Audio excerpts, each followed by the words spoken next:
45 साल पहले की वो काली रात जो आज भी डराती है। आजादी मिलने के महज 28 साल बाद देश ने झेला इमरजेंसी का दंश। भाइयों और बहनों, राष्ट्रपति जी ने आपातकाल की घोषणा की है। इससे आतंकित होने का कोई कारण नहीं है। The President has proclaimed emergency. This is nothing to panic about. 25 और 26 जून 1975 की दरमियानी रात देश पर जो इमरजेंसी थोपी गई, उसका दंश देश 21 महीनों तक झेलता रहा। आधी रात को आपातकाल के आदेश पर राष्ट्रपति फखरुद्दीन अली अहमद के दस्तखत के साथ ही देश में इमरजेंसी लागू कर दी गई। अगली सुबह एक तरफ प्रधानमंत्री इंदिरा गांधी जहां लोगों को ना डरने की हिदायतें दे रही थी, वहीं दूसरी तरफ दिल्ली के रामलीला मैदान में 25 जून को हुई रैली की खबर पूरे देश में ना फैल सके, इसके लिए दिल्ली के बहादुर शाह जफर मार्ग पर स्थित अखबारों के दफ्तरों की बिजली रात में ही काट दी गई। इमरजेंसी अचानक लगी। इंदिरा गांधी ने चतुराई भरी एक चाल चली और उसका मकसद था अब प्रधानमंत्री पद पर बने रहना।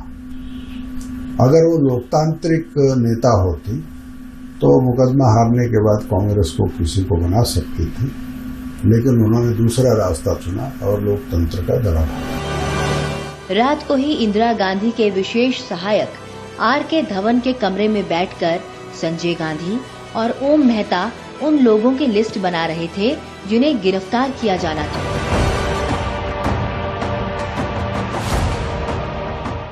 इमरजेंसी की घोषणा के बाद सरसंघचालक बाला साहब देवरस को 30 जून को ही नागपुर स्टेशन पर बंदी बना लिया गया था। उन्होंने अपनी गिरफ्तारी के पूर्व ही आह्वान किया।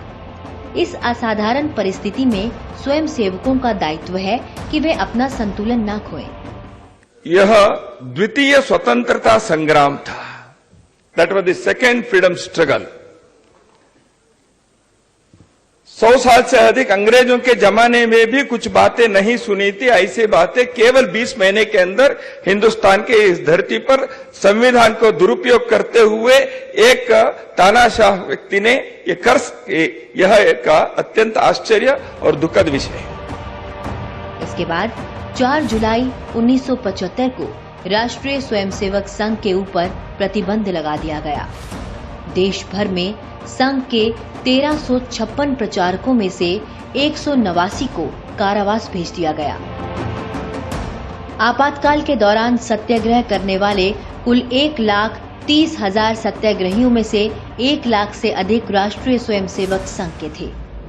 मीसा के अधीन जो 30,000 लोग बंदी बनाए गए, उनमें से 25,000 से ज्यादा संघ संवर्ग के थे। यही नहीं, इमरजेंसी के दौरान राष्ट्रीय स्वयंसेवक संघ के 100 कार्यकर्ता बंदी गृहों और बाहर आंदोलन करते हुए बलिदान हो गए। उनमें संघ के अखिल भारतीय व्यवस्था प्रमुख श्री पांडुरंग क्षीरसागर भी थे। मालूम नहीं था कि जेल से बाहर आएंगे कि नहीं आएंगे। Even if you are killed there is no remedy.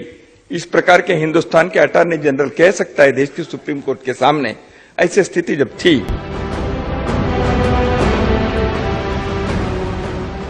राष्ट्रीय स्वयंसेवक संघ की शौर्यपूर्ण भूमिका के ठीक विपरीत पश्चिम बंगाल के मार्क्सवादी कम्युनिस्ट दल के ज्योतिर्मय बसु को छोड़कर अन्य किसी भी कम्युनिस्ट नेता को गिरफ्तार नहीं किया गया और न ही उन्हें भूमिगत होना पड़ा। सीपीआई ने आपातकाल को एक अवसर के रूप में देखा और इसका स्वागत किया। सीपीआई ने 11वें भटिंडा कांग्रेस में इंदिरा गांधी द्वारा थोपे गए आपातकाल का समर्थन किया था। सीपीआई नेताओं का मानना था कि वे इमरजेंसी को कम्युनिस्ट क्रांति में बदल सकते थे। देश में इमरजेंसी के दौरान इंदिरा की तानाशाही और अत्याचार के विरुद्ध लोगों का आंदोलन भीतर ही भीतर सुलगने लगा था। लोगों की जनसभाएं कांग्रेस की कुरीतियों के विरुद्ध जारी थी। 18 जनवरी वर्ष 1977 को इंदिरा गांधी ने अचानक मार्च में लोकसभा चुनाव कराने का ऐलान कर दिया। 16 मार्च को हुए चुनाव में इंदिरा और संजय गांधी दोनों ही हार गए। इस तरह जनता ने लोकतंत्र में अपनी आस्था का सबूत देकर सबसे बड़ा संदेश दिया और आखिरकार 21 मार्च 1977 को आपातकाल खत्म हो गया।